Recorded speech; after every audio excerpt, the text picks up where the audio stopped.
Hi అండి. అందరికీ నమస్కారం. Welcome to my channel. ఈ వీడియోలో ఏపీ ప్రభుత్వ పెన్షనర్లందరూ తప్పక తెలుసుకోవాల్సినటువంటి అతి ముఖ్యమైన పెన్షన్ రూల్స్, నియమాలండి. సో, అతి ముఖ్యమైన సమాచారం గురించే వీడియోలో తెలుసుకుందాము. వీడియోనైతే ఎక్కడే కానీ స్కిప్ చేయకుండా చివరి వరకు చూడండి. అప్పుడే ఇన్ఫర్మేషన్ పూర్తిగా అర్థమవుతుంది. వీడియో చూస్తున్న ప్రతి ఒక్కరు వీడియోకి లైక్ చేయండి ఫ్రెండ్స్. ఈ వీడియోని తోటి పెన్షన్ మిత్రులతో అయితే షేర్ చేయండి. కొత్తగా చూస్తున్నవారు మన ఛానల్‌ని ఇంకా ఎవరైనా సబ్స్క్రైబ్ చేసుకున్నట్లయితే వెంటనే మన ఛానల్‌ని సబ్స్క్రైబ్ చేసుకోండి. దీని ద్వారా నేను చేసే లేటెస్ట్ వీడియోస్ అన్నీ మీ వరకు రీచ్ అవుతాయి. ఇక ఆలస్యం చేయకుండా వివరాల్లోకైతే వెళ్ళిపోదాము. ఫ్రెండ్స్, ఇక విషయానికొచ్చినట్లయితే సర్వీస్ పెన్షనర్ గానీ, లేదంటే ఫ్యామిలీ పెన్షనర్‌గా గానీ మరణించిన సందర్భాల్లో వారి కుటుంబ సభ్యులైతే ఖచ్చితంగా చేయవలసిన కొన్ని ఆహ్, అంశాలైతే ఇప్పుడు మనము తెలుసుకుందాము.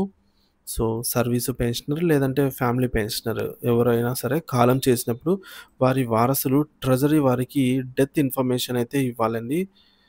సో, పెన్షన్ నిలుపుదల చేయమని కోరాలి. అలాగే ఫ్యూనరల్ చార్జెస్ కోసం గూడా మనం ఇక్కడే అప్లై చేసుకోవాల్సి ఉంటుంది. ఇది నిర్ణీత ప్రొఫార్మాలోనే ఇవ్వాలని ఏం లేదు. ఒక తెల్ల కాగితం పైన అయినా గూడా అంటే మనకు ఇదొక అప్లికేషన్ ఉంటది అట్లేం లేదు. ఒక తెల్ల కాగితం పైన పెన్షన్‌కు సంబంధించిన పూర్తి వివరాలు అనగా రిటైర్ అయింది, పీపీఓ నంబరు, పీపీఓ ఐడీ, అలాగే CFMS ID number, pension draw చేయబడుచున్నటువంటి బ్యాంకు పేరు, బ్రాంచు, అలాగే ఐఎఫ్ఎస్సి కోడు, సెల్ నంబరు, చిరునామా వంటి పెన్షనర్ యొక్క వివరాలతో కూడిన ఈ యొక్క పేపర్‌లో అయితే రాసి ఎప్పుడెప్పుడు, ఎక్కడెక్కడ, ఎందువల్ల మరణించారు, ఈ యొక్క కారణాలు గూడా ఎప్పుడైంది, ఎందువల్ల అనేవి కూడా మన కారణాలు మెన్షన్ చేస్తూ మొదలగు అవసరమైన వివరాలను తెలియజేస్తూ ఒక లేఖ సంబంధిత ట్రెజరీ అధికారి వారికైతే రాసి ఇవ్వాలన్నమాట. వారు వెంటనే ఫ్యూనరల్ చార్జెస్ మంజూరు చేస్తూ ఫ్యూనరల్ చార్జెస్ మంజూరు చేసే పూర్తి అధికారము ఎస్టీఓ గారికైతే ఉంటుందండి. సో, వారు వెంటనే పెన్షన్‌ను గూడా నిలుపుదల చేస్తారు. రెండోది, పెన్షన్ మరణించిన విషయము ట్రెజరీ అధికారులకు తెలియజేయకపోతే వారు యథావిధిగా పెన్షన్ మంజూరైతే చేస్తూనే ఉంటారు. సో, సర్వీసు పెన్షనర్ లేదా ఫ్యామిలీ పెన్షనర్‌గా మరణించిన తర్వాత కుటుంబ సభ్యులు చట్టరీత్యా తెలిసిన వారు గానీ, లేదంటే ఆహ్, తెలియక గానీ, బ్యాంక్‌లో గానీ, ఏటీఎం ద్వారా గానీ పెన్షన్ డ్రా చేయరాదు. కొందరు కొన్ని నెలల వరకు పెన్షన్ మరణించిన విషయము ట్రెజరీ అధికారులకు తెలపకపోవడం వల్ల ఇబ్బందులు ఎదురవుతున్నాయన్నమాట. సో, చనిపోయిన విషయము తెలియ చేయటం వల్ల చనిపోయిన రోజు వరకు పెన్షనర్ ఖాతాకు ట్రెజరీ వారు జమ చేసి, ఆ పైన పెన్షన్ నిలుపుదల చేస్తారు. ఆ తర్వాత ఫ్యూనరల్ ఛార్జీలు, అలాగే ఏవైనా అరియర్స్ రావాల్సి ఉంటే అవి ఫ్యామిలీ పెన్షనర్ లేదా వారి వారసుల ఖాతాలకైతే చెల్లిస్తారు. సో, ఖచ్చితంగా ఈ విధంగా చేయాల్సి ఉంటుంది. సో, మనం డెత్ ఇన్ఫర్మేషన్ తెలియనిచో ట్రెజరీ వారు యథావిధిగా ప్రతి నెల పెన్షన్ ఖాతాకు జమ చేస్తారు. ఆ పైన మనం తెలియజేస్తే అప్పటి వరకు అదనంగా చెల్లించిన మొత్తం చలానా రూపంలో తిరిగి ట్రెజరీకి జమ చేసే వరకు ఫ్యూనరల్ చార్జెస్ గానీ, ఫ్యామిలీ పెన్షన్ వంటివి గానీ మంజూరు కావు. డెత్ విషయం మనం తెలియపరచకుంటే ఏమవుతుందిలే, పెన్షన్ వస్తుంది కదా అని అనుకుంటే తదుపరి లైఫ్ సర్టిఫికేట్ ఇవ్వవలసిన గడువు వరకు పెన్షన్ వస్తుంది. కానీ ఈ విషయం తెలిసిన తర్వాత పెన్షన్ డ్రా చేసిన వారిపైన క్రిమినల్ కేసులు కూడా రిజిస్టర్ అవుతాయన్నమాట. ఇక మూడోది, సర్వీస్ పెన్షనర్ మరణించినప్పుడు జీవించి ఉన్న ఫ్యామిలీ పెన్షనర్ ఒక అప్లికేషన్ మరణ ధృవీకరణ పత్రం ఆహ్, జతపరుస్తూ ట్రెజరీ అధికారికి గాని దరఖాస్తు పెట్టినచో అంత్యక్రియల ఖర్చుల కోసం మంజూరు చేస్తారు. ప్రస్తుతం ఆర్‌పిసి, పీఆర్‌సీ 2022 అనుసరించి అంత్యక్రియల కోసం ఖర్చు అంటే ఫ్యూనరల్ చార్జెస్ రూ. 25,000 వరకు మంజూరు చేస్తారు. 1/5/2022న ప్రభుత్వం పీఆర్‌సీ 2022 అమలుపై జీవోఎంఎస్ నంబర్ 105 ప్రకారంగా ఫ్యూనరల్ చార్జెస్ 25,000గా అయితే ఉత్తర్వులు జారీ చేసింది. ఇప్పటివరకు ఉన్న 15,000 లేదా సో, అంతకంటే తక్కువ ఉన్నా సరే, మనం బేసిక్ పేకి సంబంధం లేకుండా ఫ్యూనరల్ చార్జెస్ అనేది రూ. 25,000 అయితే చెల్లిస్తారనమాట.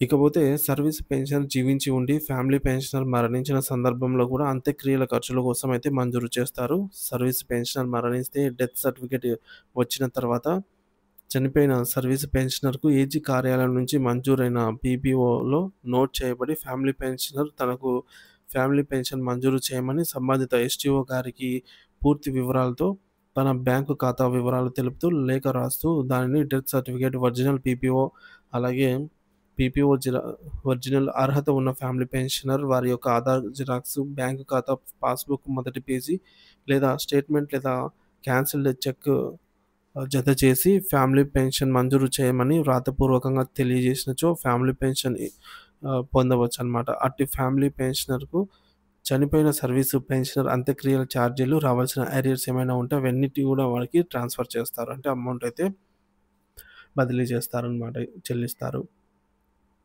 సర్వీసు పెన్షనర్ మరణించిన సందర్భాల్లో ఫ్యామిలీ పెన్షన్ మంజూరు కోసం జత చేయవలసినటువంటి సర్టిఫికేట్స్.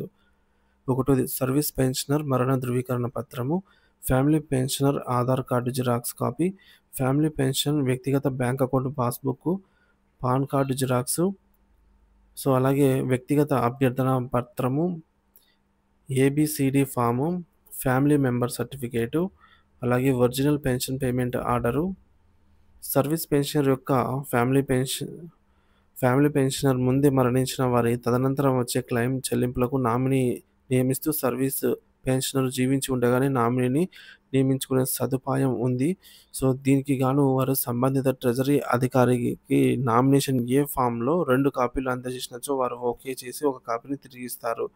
అట్టి కాపీ ఉన్నచో వారి వారసులు డెత్ సర్టిఫికేట్ వచ్చిన తర్వాత ఫ్యూనరల్ ఛార్జీలు చెల్లించమని కోరుతూ పై విధంగా ఓ లేఖ రాస్తూ దానికి డెత్ సర్టిఫికేట్, పీపీఓ ఒరిజినల్, వారి యొక్క ఆధార్ కార్డు జిరాక్స్, బ్యాంకు ఖాతా పాస్‌బుక్ మొదటి పేజీ లేదా స్టేట్‌మెంట్ లేదా క్యాన్సిల్డ్ చెక్ జత చేసి సంబంధిత ఎస్‌టీఓ గారికి అందజేసి ఫ్యూనరల్ ఛార్జెస్, అరియర్స్ ఏమైనా ఉంటే పొందవచ్చు. ఇకపోతే లామినేషన్ లేనిచో ఫ్యామిలీ మెంబర్స్ సర్టిఫికేట్ సంబంధిత తహసీల్దార్, నామినేషన్ లేనిచో ఫ్యామిలీ మెంబర్ సర్టిఫికేట్ సంబంధిత తహసీల్దార్ కార్యాలయంలో తీసుకోవాలి. దీని ఆధారంగా అందులో ఉన్న చనిపోయిన పెన్షనర్ కుటుంబ వారసులందరూ కలిసి వారిలో ఒకరికి ఫ్యూనరల్ ఛార్జీలు, అరియర్స్ వగైరాలు చెల్లించుటకు ఆథరైజ్డ్ ఇస్తూ నోటరీ అడ్వకేట్ చేస్తూ జారీ చేయబడే నోటరీ అఫిడవిట్, ఆథరైజ్డ్ చేయబడ్డ వారికి ఆధార్ కార్డు జిరాక్స్, బ్యాంకు ఖాతా పాస్‌బుక్ మొదటి పేజీ లేదా స్టేట్‌మెంట్ లేదా క్యాన్సిల్డ్ చెక్ జత చేసి సంబంధిత ఎస్‌టీఓ గారికి అందజేసి వాటినైతే పొందవచ్చు.